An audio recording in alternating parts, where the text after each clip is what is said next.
నా పేరు మొగుల శ్రీనివాసే. చూస్తున్నాం ఏంటి ధర్నా మళ్ళీ దేనికోసం అన్న? ఇవాళ ఎంత బాధ కలిగించే అంశం ఏంటంటే 60 సంవత్సరాల ప్రజల కళ తెలంగాణ రాష్ట్రం. తెలంగాణ పేరు ఉచ్చరించే అవకాశం లేని రోజులల్లా కేసీఆర్ తెలంగాణ ప్రజల పక్ష జెండా ఎత్తి తెలంగాణ రాష్ట్రం తెచ్చిన నాయకుడు. ఈ రాష్ట్రాన్ని సమూలంగా తెలంగాణ రైతాంగానికి ఏం కావాలి, తెలంగాణ యువకులకు ఏం కావాలి, తెలంగాణ ఏ పద్ధతిలో డెవలప్ చేయాలని ఈ దేశంలో ఈ రాష్ట్రాన్ని అగ్రగామి చేసిన నాయకుడిని ఇవాళ కుట్రపూర్వకంగా కాంగ్రెస్ పార్టీ వచ్చిన నాటి నుంచి కూడా కేవలం ఏదో ఒక రకంగా బట్టగాల్చి మీదేయాలి, కేసీఆర్ని బదనాం చేయాలనేటువంటి ఆలోచనతోటి ఇవాళ కేసీఆర్ గారి మీద అక్రమంగా సిబిఐ కేసు పెట్టే ప్రయత్నం ఏదైతే చేస్తున్నారో దాన్ని తీవ్రంగా ఖండించడం ఒకటే కాదు, ఎంత బాధ అవుతున్నదంటే ఇవాళ దేనికోసం కేసు పెడతానని అడుగుతున్నాం. ఆయన నోరు లేని వాళ్ళ పక్షాలను నిలబడి రాష్ట్రాన్ని తెచ్చినందుక ఇవాళ సగం తెలంగాణ రాష్ట్రం ఆత్మహత్యలకు నిలయంగా ఉండేది, వలసల జిల్లాలుగా ఉండేది, ఇవాళ చేనేత కార్మికుల ఆత్మహత్యలు ఉండేది. ఇట్లాంటి ప్రాంతాన్ని సస్యశ్యామలం చేసి మా రైతన్నలు కాలు మీద కాలేసుకొని కూర్చునే పరిస్థితి తీసుకొచ్చినందుక దేనికోసం మీరు కేసేస్తున్నారు? ఇవాళ ఒకటేందనంటే వాళ్ళకు వాస్తవాలు అన్నీ అర్థమైపోయినాయి. వాళ్ళు ఏ కాళేశ్వరాన్ని బూచిగా చూపించి ఎన్నికలకు పోయినరో 1,00,000 కోట్ల అవినీతి జరిగింది, కాళేశ్వరం కూలిపోయింది అని అంటే ఈ కాళేశ్వరం స్వరూపాన్ని మన ప్రజలకు కూడా అర్థం కాలే. ఈ మాయ మాటలు నమ్మినరు, ప్రజలు మోసపోయినరు, కేసీఆర్ను దూరం చేసుకున్నారు. కానీ ఈ 2 సంవత్సరాలు అర్థమవుతున్నది కేవలం కాళేశ్వరం ప్రాజెక్టు పేరు మీద కేవలం ఉద్దేశపూర్వకంగానే కేసీఆర్ని ఇబ్బంది పెట్టే ప్రయత్నం చేస్తున్న విషయం ప్రజలకు అర్థమైంది. కాబట్టి ఇవాళ కూడా అర్థమవుతుంది. ఇంతెందుకు మొన్న అసెంబ్లీలో చూసినాం, హరీష్ రావు గారు చాలా స్పష్టంగా చెప్పారు, 650 పేజీల నివేదిక, ప్రతి అక్షరానికి సమాధానం చెప్పే సత్తా నాకుంది, చెప్తా అన్నాడు. కానీ ఏం జరిగింది? ముఖ్యమంత్రి మంత్రులంతా బెంబేలెత్తిపోయి 32 సార్లు అడుగుకున్నారు. అడ్డుకుంటే ప్రజలకు అర్థమైంది, ప్రజలు మాట్లాడుకుంటున్నారు. అరే నిజం ఉంటే మరి ఎందుకు అడుగుకుంటారు? అర్థమవుతుంది కదా. ఒక్కొక్కటి ఎంత ఘోరం అంటే గోషి కమిటీ ఏదైతే ఉందో సిఫారసు, నేను నిజంగా చెప్తున్నా, బుడ్డ పోరగాల ముడ్డు తుడుచుకుంటుంది కూడా అక్కడ రాకండి సిఫారసు. ఎందుకు ఈ మాట అంటున్నాం అంటే, ఎందుకు తీవ్రమైన పదవి కావచ్చు, నా మీద కేసులు పెట్టుకున్నా పర్వాలేదు, ఎందుకు ఈ మాట అంటున్నాం అని అంటే, అరే నిర్దిష్టమైన ఆధారాలతోటి డాక్యుమెంట్ ఎవిడెన్స్ ఉన్నది. ఇంజనీర్ల ఫోరం, ఇంజనీర్ల బృందం ఏదైతే ఉందో వాళ్ళు చాలా స్పష్టంగా చెప్పిండ్రు, మేడిగడ్డ టు మిడ్మానేరుకు మాత్రం తీసుకుపోవడం సాధ్యం కాదు, బొగ్గు గనులు ఉన్నాయి కాబట్టి తీసుకుపోవడం సాధ్యం కాదు, మేడిగడ్డ నుంచి మీరు ఎల్లంపల్లి ద్వారా నది ద్వారా తీసుకుపోవాలని చెప్పి చాలా స్పష్టంగా చెప్పిండ్రు. ఆ నివేదిక కూడా అఫిడవిట్ రూపంలో ఘోష్కిచ్చారు. ఇచ్చిన తర్వాత కూడా ఎందుకు పేర్కొనలేదు? అలా నివేదికను తొక్కిపెట్టని ఎట్లా మాట్లాడతావు? రెండవది, తుమ్మిడేట దగ్గర నీటి లభ్యత లేదు అని చెప్పేసి చాలా స్పష్టంగా సిడబ్ల్యూసి వాళ్ళు కానీ హైడ్రాలిక్ క్లియరెన్స్ కానీ చాలా స్పష్టంగా ఉన్నది. ఉమాభారతి గారు ఇచ్చినటువంటి మొదటి పేజీ చదువుతాడు రేవంత్ రెడ్డి, మరి 3వ పేజీ మీ తాత చదువుతాడా? నిండు అసెంబ్లీలో రేవంత్ రెడ్డి గారు 3వ పేజీ ఎట్లా మర్చిపోతాడు? ఆ విషయాన్ని మరి ఘోష్ ఎట్లా మర్చిపోతాడు? ఈ విషయాన్ని హరీష్ రావు గారు యావత్ ప్రపంచం చూస్తుంటే అసెంబ్లీలో తేడతల్ని తెచ్చింది కదా ప్రతి విషయాన్ని. ఆయన ఎవరో జూపల్లి కృష్ణారావు, ఆయన తెలుగు వ్యక్తి, ఎంత తెలుగులోడు అంటే నేను అనుకున్నా ఊరి అమ్మాయి పెద్ద ప్రశ్న పట్టుకొచ్చింది అనుకున్నా. ఆయన ఏం ప్రశ్న అంటే, తమ్మినేటిగా దగ్గర నీటి లభ్యత ప్రాణహితకి ఎంత ఉంటుందో మేడిగడ్డ కూడా అంతే ఉంటుంది కదా, ఎక్కడికి వెళ్ళి వచ్చిందో చెప్పు. హరీష్ రావు గారు చాలా తెలివి కదా, నీకు కొద్దిగా సమాధానం చెప్పుకుంటూ ఆగిన. ఆగేసరికి ఆయన ఏ దొరికిపోయింది అన్నట్టుగా 1, 2, 3 సార్లు అన్నాడు. ఏం చేసిండు హరీష్ అన్న? అరే నాయన, మహారాష్ట్రలో 16 వాగులు వస్తాయి, ఇక్కడ ఒక 10 వాగులు వస్తాయిరా, 26 వాగులతోటి 120 టీఎంసీల నీటి లభ్యత ఎక్కువందిరా, వ్యాప్ కోసం వాళ్ళు ఇచ్చిన రిపోర్ట్ రా అని అసెంబ్లీలో యావత్ ప్రజలు చూస్తుంటే చెప్పి మేము కూడా చూస్తే మేము కూడా మాట్లాడబడుతుంది, మేము ఊరుకుంటాం. మీకు ఇంత అవగాహన ఉన్నప్పుడు, మీకేం ఒక సామాన్య మనుషులకు మీకేంత అవగాహన ఉన్నప్పుడు, మరి మంత్రి స్థాయిలో అప్పుడు వాళ్ళు కూడా మంత్రులే, ఏదైతే నువ్వు చెప్పిన జూపల్లి కూడా మంత్రే, ఎందుకు ఈ కాళేశ్వరాన్ని అర్థం చేసుకోలేకపోతున్నారు ఈ కాంగ్రెస్ సంబంధించినటువంటి నాయకులు అయితేనేది, మంత్రులు అయితేనేది, ముఖ్యమంత్రి స్థాయి వ్యక్తులైనా కూడా? అన్న నేనేమంటున్నా, ఏది చేయాలన్నా ఫస్ట్ మనసు ఉండాలి, ఈ ప్రజల మీద ప్రేమ ఉండాలి. నేను రేవంత్ రెడ్డి గారు తెలంగాణ ప్రజల వెంట లేడు, ఈ కాంగ్రెస్ పార్టీ కూడా తెలంగాణ ప్రజల వెంట లేదు, తెలంగాణ పోరాటంలో లేరు. ఇవాళ మనం చూస్తున్నాం కదా, వాడు వస్తేనే అప్రకటిత నిషేధం జై తెలంగాణ నినాదం మీద కొనసాగుతున్నది. తెలంగాణ తల్లి రూపాన్ని మారుస్తాడు, బతుకమ్మ మాయం చేస్తాడు, జై తెలంగాణ నినాదం ముఖ్యమంత్రి అంటలేడు, వాడు మంత్రులు అంటలేడు, ఎవరంటలేరు. తెలంగాణ సోయి లేదు వాడికి, తెలంగాణ ఆత్మ లేదు. ఇంకొకటి, వాడికి మొన్న చూసినాం కదా వాళ్ళ తెలివి, ముఖ్యమంత్రి తెలివి.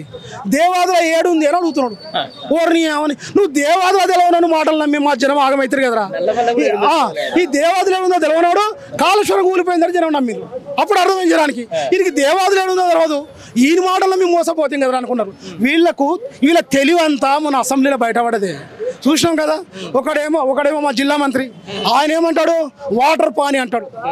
అరే నాయన కామన్ సెన్స్ తోటి ఆలోచించండి రా. ఎన్డీఆర్ఎస్ఏ బృందం ఇక్కడికే ఎందుకు వచ్చింది? ఎస్ఎల్బీసీ కూలిపోయింది కదా, ఎస్ఎల్బీసీ 8 మంది చనిపోయారు కదా, 6 శవాలు ఇంకా దాంట్లో ఉన్నాయి కదా, మరి అక్కడికి ఎందుకు ఎన్డీఆర్ఎస్ఏ రాలే? సింకుశాల కూలిపోయింది కదా, ఎందుకు రాలే? పోలవరం ఇప్పటికి 7 సార్లు కొట్టుకుపోయింది కదా, ఎందుకు ఎన్డీఆర్ఎస్ఏ రాలే? ఇక్కడికి ఎందుకు వచ్చింది? ఇక్కడ నీది మోడీది చంద్రబాబు నాయుడు కుట్ర అర్థమవుతలేదా? ఇవాళ అందరికీ అర్థమవుతుంది. ఇలా నాకు తెలిసి ఇంతమందికి అడుగుతున్నారు కదా, రాహుల్ గాంధీ కూడా తెలుసు, ఆయన కూడా ఏమీ చేయలేని అసమర్థతతో ఆయన ఉన్నాడు. ఇక్కడ ఉన్న కాంగ్రెస్ పార్టీ కార్యకర్తలు కూడా అర్థమవుతుంది, కానీ వాళ్ళు కూడా ఏమి చేయలేని పరిస్థితిలో ఉన్నారు. వాళ్ళ మంత్రులకు అందరికీ ఎవరి శాఖ వాడు ఒకటే పనిలో ఉన్నారు. వాళ్ళు సింపుల్, ఎక్కడెక్కడ ఎంతెంత వస్తుంది ఎంతెంత వెనకేసుకోవాలనే పనిలో మాత్రమే వాళ్ళు ఉన్నారు. అన్నా ముఖ్యమంత్రి గారు నేను మేము డిస్టర్బ్ చేయం, మమ్మల్ని నువ్వు డిస్టర్బ్ చేయకనే పనిలో ఉన్నారు తప్ప తెలంగాణ ప్రజల్ని గాలి కొదిలేసినారు. 6 గ్యారంటీల్ని ఇవాళ మాట్లాడే పరిస్థితి లేదు.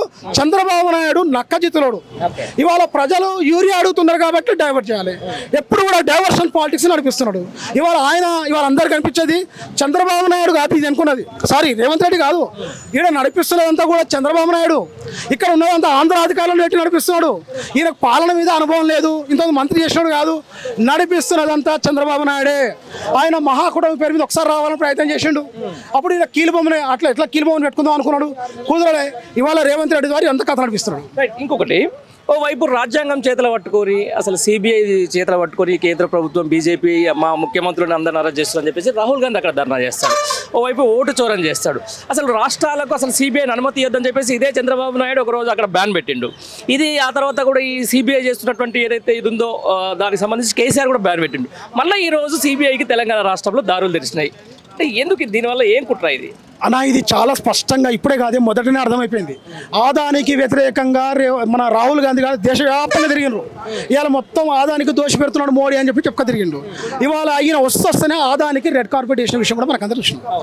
ఇప్పుడు అదేవిధంగా కాదు, రామన్నపేటలో కూడా అక్కడ సిమెంట్ కంపెనీ పెట్టేటువంటి ప్రయత్నం చేస్తున్నారు. ఆదాని నేను వెల్కమ్ చెప్పిండు. కేసీఆర్ గారు ఉన్నంతకాలం రానియలే, ఈయన వెల్కమ్ చెప్పిండు. ఆ తర్వాత ఇప్పుడే ఈయన సిబిఐ అనేది ఇలా కేంద్ర ప్రభుత్వం జేబు సంస్థగా పనిచేస్తుంది. ఎక్కడ ఎన్నికలు ఉంటే అక్కడ సిబిఐ, ఈడీ, ఐటీ వీళ్ళు పోతారు, వీళ్ళు ఈ రకంగా ఇబ్బందులు పెడతారని చెప్పి మాట్లాడినారు రేవంత్ రెడ్డి. ఇలా సిబిఐకి ఇవ్వడంలో మతలబ్ ఏంది? ఇవాళ మీరు రాహుల్ గాంధీ ఏమో సిబిఐ వాళ్ళ జేబు సంస్థగా వ్యవహరిస్తుందని ఒక దిక్కు రాహుల్ గాంధీ గారు చెప్తున్నారు. నువ్వేమో సిబిఐ కప్ప చెప్పడంలో మతలబ్ ఏంది? ఇది ఎవరికి అర్థమైతలేదు. ఇవాళ రేవంత్ రెడ్డికి కళ్ళు మూసుకున్నాడు. రాహుల్ గాంధీ కళ్ళు మూసుకున్నాడు. ఆయన ఏమి చేయాలని ఒక నిస్సహాయతలో ఉన్నాడు. ఆయనకున్నదే 2-3 రాష్ట్రాలు. కర్ణాటక ముందే పంపాల్సిన బ్యాగులు పంపింది, ఇప్పుడు ఇక్కడ ఒక బ్యాగుల మీద మాత్రం ఆధారపడ్డది. ఈయన మేనేజ్మెంట్ చేసే ముఖ్యమంత్రి, మన ఎమ్మెల్యే. ఈయన పైసలు పెట్టే పదవి కొనుక్కొచ్చుకోండు, పైసలు పెట్టే ఈయన ముఖ్యమంత్రి అయ్యిండు. కాబట్టి ఈయనకు పైసలతోటి మాత్రమే ఢిల్లీ వాళ్ళని మేనేజ్ చేస్తున్నాడు. ఇంకొక మాట కూడా చెప్తున్నాం మనం, రాహుల్ గాంధీ కూడా హెచ్చరిక చేస్తున్నాడు. నువ్వేమన్నా అంటివా అంటే నాకు మోడీ ఉండని చెప్తున్నాడు. ఇంకో మాట చెప్పాలి. ఆయన ఏమన్నాడంటే నేను స్కూల్ చదువుకున్నదట టీడీపీలో చదువుకున్నాడు. స్కూల్ ఏమో టీడీపీ, ఇవాళ కాలేజ్ ఏమో ఎట్లా కాంగ్రెస్లో కాలేజీ. ఇలా బీజేపీలో స్కూలు, టీడీపీ ఏమో కాలేజీ. ఇక్కడేమో నువ్వు ఉద్యోగం, రాహుల్ గాంధీ గారు ఉద్యోగం ఇచ్చారు కాబట్టి ఉద్యోగం చేస్తున్నా అన్నాడు ఓపెన్గా. ఇంతకంటే ఎక్కువ జీతం కనుక మోడీ గారు ఇస్తుంటే ఇలా పోతాడు. కుళ్ళ ఉంచాడు కదా, అలా చదువుకున్నా ఈ దగ్గర కొలు చేస్తున్నా, వీడు కాబట్టి వాళ్ళ దగ్గర పోతా. ఓపెన్గా రాహుల్ గాంధీ గారికి చెప్తున్నాడు. ఇక తేల్చుకోవాల్సింది రాహుల్ గాంధీ గారే. అంతేనా? రాహుల్ గాంధీ గారు మొత్తానికి ఎప్పుడు లేని 10 ఏళ్ల పాటు రాష్ట్ర రైతాంగం రారాజుగా ఉండే మీరు చెప్తున్నారు కాబట్టి ఈ రోజు రాష్ట్ర రైతాంగం జనాలు రోడ్డు మీద ఎక్కుతున్న పరిస్థితి, వాళ్ళు యూరియా కోసం రోడ్డు మీద ఎక్కుతున్న పరిస్థితి. అదే ఇదే విషయం మీద అసెంబ్లీలో మాట్లాడుతూ ఎక్కడంతా రైతులు కాదు వాళ్ళు బీఆర్ఎస్ పార్టీ కార్యకర్తలు అంటాడు. నిజమా? నేను ఏమంటున్నామని అంటే వాస్తవాల్ని అంగీకరించేటువంటి పరిస్థితిలో కాంగ్రెస్ పార్టీ లేరు. ప్రజలు 100% ప్రజలకు వాస్తవాలు అర్థమవుతున్నాయి. కాకపోతే ఏంటంటే మన సిస్టంలో 5 సంవత్సరాలు భరించాల్సిందే, ఇంకేమి చేయలేం, భరించాల్సిందే. నేను ఒక మాట చెప్తాను, కరెక్ట్ ప్రభుత్వం మారిన తర్వాత 4 నెలలకే ఒక దగ్గర రైతులు మాట్లాడుకున్న విషయం నేను వాళ్ళ దగ్గర కలిసిన వాళ్ళు పొన్నం ప్రభాకర్ గారికి ఓటేసినామని వాళ్ళే చెప్పుకున్నారు. అయ్యా మీకు రైతు బంధు పడ్డదని అడిగితే పర్లేదన్నారు. మరి ఎట్లా అనుకుంటున్నాం అంటే ఎటమటం అయిపోయింది అయ్యా అని వాళ్ళే అన్నారు.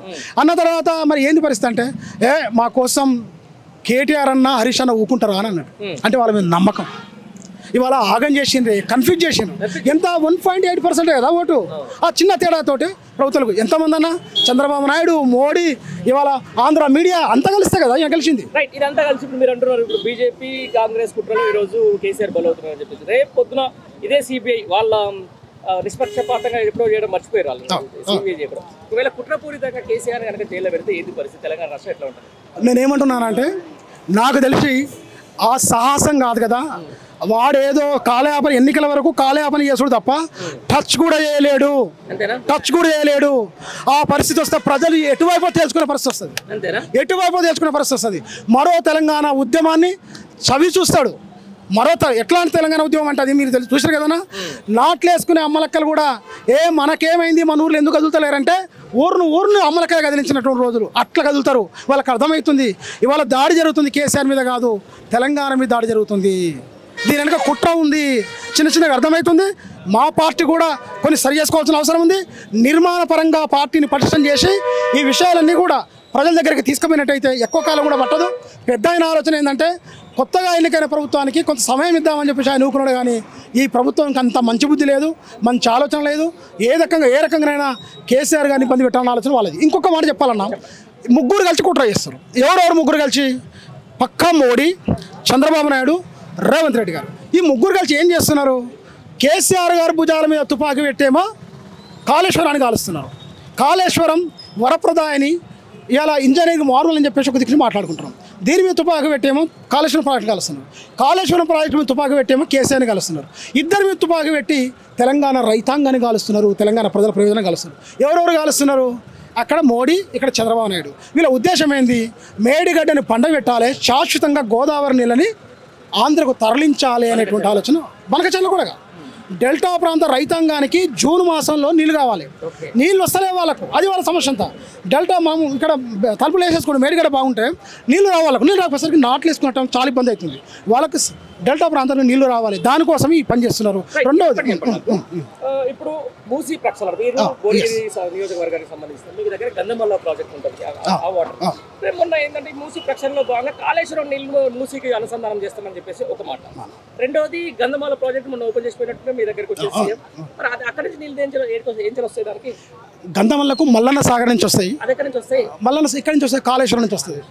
బాధ కలిగించే విషయం ఏంటంటే ఇక్కడ మా ఎమ్మెల్యే గారు, స్థానిక ఎమ్మెల్యే గారు అనిల్ కుమార్ రెడ్డి గారు, వారికి నిజంగా బాధ ఏమవుతానంటే అరే నాయన ఈ తెలంగాణ వచ్చింది ఎంతోమంది బిడ్డల ఆత్మ బలిదానాల ద్వారా వచ్చిందిరా నాయన. ఉట్టిగా రాలే ఈ తెలంగాణ. బిడ్డలు ఒంటి నిండా కిరోసిన్ పోసుకొని ముట్టించుకుంటే మలమల మాడుతూ జై తెలంగాణ అన్నారు శ్రీకాంతాచారి. యాదన్న ఒంటి నిండా కిరోసిన్ పోసుకొని తగలబడి యాదన్న ఢిల్లీ వైపు వేసుకొని చనిపోయాడు. అట్లా వచ్చింది తెలంగాణ. ఉట్టిగా మీరు మాట్లాడకండి. మా ఎమ్మెల్యే గారు అంటారు 3 బ్యారేజీలట సొరంగం ఆడదట, చూసి వచ్చిపోయి మా ఎమ్మెల్యే గారు అంటారు అనిల్ కుమార్ రెడ్డి గారు. 3 బ్యారేజీలు సొరంగం ఆడది, 1,00,000 కోట్ల అవినీతి అయింది. అరే ఏం మాట్లాడుతున్నారు అంటే అప్పటిదాకా బీఆర్ఎస్లోకి వచ్చిండు, బీఆర్ఎస్లోకి వచ్చి కాంగ్రెస్ని తెచ్చిండు. కానీ ఎమ్మడే ఎక్కడికి వెళ్ళొస్తుందో తెలియదుగా ఈ దగ్గర మొత్తం ఇక పునికి పుచ్చుకున్నట్టుగానే. నేనేమంటున్నా, మీరు మాట్లాడే జాగ్రత్తగా మాట్లాడు.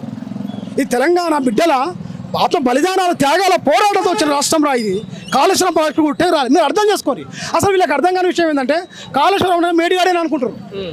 మేడిగడ్డ కాదురా నాయన. 3 బ్యారేజీలు, 15 రిజర్వాయర్లు, 19 సబ్ స్టేషన్లు, 21 పంప్ హౌజులు, దాని మీద 200 చిల్లర టన్నెళ్ళు ఉన్నాయి, 1,500 కిలోమీటర్ కాలువ. ఎంత కలిస్తేనే కాళేశ్వరం. నిన్నగాక మొన్ననే కదా నువ్వు శంకుస్థాపన చేసినావు. నేనేమంటున్నామని అంటే వీళ్ళు అర్థం చేసుకొని మాట్లాడాలి. ఫస్ట్ అర్థం చేసుకోండి. మీ రేవంత్ రెడ్డి ఆయన మీ కాంగ్రెస్ పార్టీని నిండా ముంచిపోతారు. మీరు ఈ ప్రజల మధ్య ఉండాల్సిన వాళ్ళు మీరే. బాధ్యత మాట్లాడుండ్రి. మీరు 1,00,000 కోట్ల అవినీతి జరిగిందని మీరు అందరూ మాట్లాడుతున్నారు. రేవంత్ రెడ్డి గారు మామగారే స్వయంగా చెప్పారు, అరే ఆయన ఖర్చు 94,000 కోట్లు, 1,00,000 కోట్ల అవినీతి ఎట్లా రాని? మరి 15 ఇన్ని బ్యారేజీలు ఎట్లా వస్తాయి, ఇన్ని రిజర్వాయర్లు ఎట్లా వస్తాయి, ఇన్ని సబ్ స్టేషన్లు ఎట్లా వస్తాయి? వాటితోటే నీళ్ళు తెచ్చుకుంటాడట. మల్లన్న సాగర్ నుంచే నీళ్ళు తెచ్చుకుంటాడు. హైదరాబాద్కు మల్లన్న సాగర్ నుంచి తీసుకుపోతాడు, ఇక్కడికి మల్లన్న సాగర్ నుంచే తీసుకొస్తాడు. కానీ కాళేశ్వరం లేదు. మరి ఎక్కడికి వస్తున్నారా నీళ్ళు? జనాలకు అర్థమైతలేదా మరి అది? అంటే అర్థం కాకపోవడానికి ఉన్నదన్న. ఇప్పుడు నిజంగా మేడిగడ్డ కన్నపంపు నుంచి నీళ్లు లిఫ్ట్ చేస్తారంటారు. వాస్తవంగా ఎగువ గోదావరి ఎస్ఆర్ఎస్పీ నుంచి కాలం అయినప్పుడు అక్కడికి నీళ్ళు వస్తాయి. కడెం నుంచి తర్వాత ఎల్లంపల్లికి వస్తాయి. ఇది రెండో ఫేస్. కాలం కానప్పుడు మాత్రమే మేడిగడ్డ నుంచి కన్నపంపు నుంచి నీళ్ళు లిఫ్ట్ చేస్తారు. ఈ విషయం పాపం అంత ఈజీ కాదన్న. ఇంజనీరింగ్ చదువుకున్న వాళ్ళు కూడా అర్థం కాదు. అంత ఈజీ కాదు ఈ సబ్జెక్ట్. రైట్. కాబట్టి మోసం చేయగలిగారు వాళ్ళు. ఇదే ఒకటి చెప్తా. మామూలుగా మనం ఎక్కువ ఈ ప్రాంతం వాసులం కాబట్టి బీబీనగర్ చెరువు ఎప్పుడప్పుడు రెగ్యులర్గా చూస్తూ ఉంటాం మనం. ఇప్పుడు మన నిండుకుండలా ఉంది. ఇప్పుడు వీళ్ళు కాంగ్రెస్ వచ్చిన తర్వాత బీబీనగర్ అయిందా? మరి వీళ్ళు వచ్చి ఏమన్నా మట్టి తీసిరా? తెలీదు. అక్కడి నుంచి వస్తున్నప్పుడు నీళ్ళు కనపడ్డాయి. అదే అన్న, నేను ఏమంటున్నానంటే కాళేశ్వరం ద్వారా కేసీఆర్ గారి ఆలోచన కూడా ఏంటంటే బస్వాపురం గంధమల ద్వారా ఆలేరు భువనగిరి నియోజకవర్గాలకు పూర్తిగా 1,00,000 ఎకరాలకు నీళ్ళు ఇవ్వాలంటే ఆలోచన తను చేసిండు. ఇవాళ మనం చూసినాం తుంగతుర్తి సూర్యాపేట వరకు కూడా నీళ్లు తీసుకుపోయినారు. ఇక్కడ కాలువలు ఇప్పుడు మనకు బసపురానికి సంబంధించి 90% వర్క్ కంప్లీట్ అయింది. ఒక 10% వర్క్ అయితే నీళ్ళు అవి పంపించడానికి అవకాశం ఉంటుంది. ఇదే టైంలో మేడిగడ్డని ఆసరాగా తీసుకొని ఇవాళ కాలుష్యం పనికిరాదని వాళ్ళ ప్రచారం చేస్తున్న పరిస్థితి. నేను ఏమంటున్నామనంటే ఇవాళ కొంత కాలం అయింది, చెరువులు ఇవన్నీ నిన్నాయి. కానీ మనం ఏమంటున్నామంటే ఎండాకాలంలో మత్తలు దుంకించినోడు కదా కేసీఆర్. ఎండాకాలం నిండు ఎండలు ఉంటే కూడా మత్తలు దుంకించి కేసీఆర్. అది ఎందుకు అర్థం చేసుకోరు? భూగర్భ జల మట్టం పెంచిండ్రు, అడవిని పెంచిండు. ఎంత విజన్ ఉన్న నాయకుడు ఆయన. భూమిలో భూగర్భం పెంచిండు. ఎన్ని ఊర్లన్నా ఇక్కడనే మా రైతు ఇక్కడనే చిలుగురు మోహన్ రెడ్డి అనే రైతు 36 ఎకరాలు ఉంటే 58 బోర్లు వేసిండు. దాంట్లో 58 బోర్లు వేసిండు. ఆయన అసలు పంట పడబడ్డది, అప్పుల పాలయ్యిండు, తెలంగాణ జెండా పట్టిండు, తెలంగాణ కోసం కొట్లాయిండు. ఆయనకు తెలంగాణ రాష్ట్రం వచ్చిన తర్వాత ఆయన పాడుబడ్డ బాయిలకు నీళ్ళు వచ్చినాయి. ఆయన పాడుబడ్డ బాయిలకు నీళ్ళు వచ్చినాయి. ఎక్కడైనా జరగలే. కేసీఆర్ గారు మిషన్ కాకతీయతోటి చెరువుల పూటిగా తీసి మరమ్మతులు చేస్తే భూగర్భ జలమట్టం పెరిగింది. కాళేశ్వరం నీళ్ళు ఎక్కడి నుంచి ఎక్కడి వరకు వీలైనంత వరకు గంధం వల్ల బసవపురం తీసుకొస్తే ఈ ప్రాంతం గ్రౌండ్ వాటర్ పెరిగింది. ఇట్లా ఒక విజన్తో చేసిన నాయకుడు కేసీఆర్. నీకు విజన్ లేదు, పాడు లేదు, నీకు దేవాది లేడు తెలియదు, నల్లమల లేడు తెలియదు, నల్లమల పూలి అంటాడు ఆయన. అంటే మీరు ఏమంటారు అంటే జనం నవ్వుకుంటారు రా ఆయన. ఎక్కువ కాలం మోసం చేయలేవు. ఒక్కసారి చేస్తావు, 2 సార్లు చేస్తావు, ఎక్కువ సార్లు మోసం చేయలేవు. సందర్భం చెప్పదలుచుకుంటాం.